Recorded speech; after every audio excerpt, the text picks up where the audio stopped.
Mä oon tehnyt tästä puuttuu aivan selvästi fragmentti tästä kohtaa, koska ei Jeesus voi äkkiä kävellä vain tuolla Beteniassa, jos hän juuri äsken oli tuolla ihan muualla, tuossa paikassa, joka siis...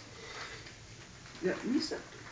Tästä puuttuu nyt jonkunlainen konsonantti, jotta tähän voisi saada se Maria Magdalena mahtumaan. Minun mielestä tähän kyllä pitäisi saada Maria Magdalena laitettua jotenkin, koska se jotenkin sopisi tähän paljon paremmin. Raimo.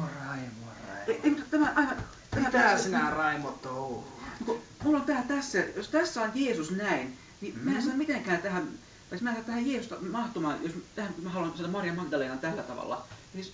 Raimo, ota laku. No. Katoppa kuule nyt.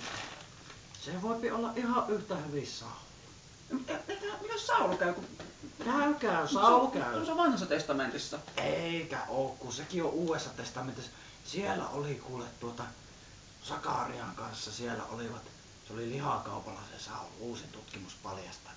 Se oli, jotta taisipa olla sikojen kanssa sellainen. Jeesus ei tykännyt rangaista. Ota palaku.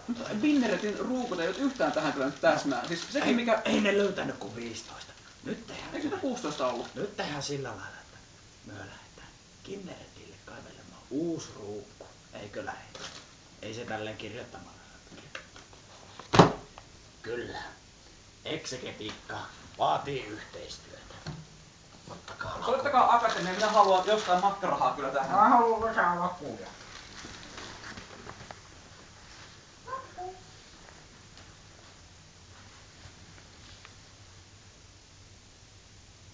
Ei saanut mitään aikaa. Oma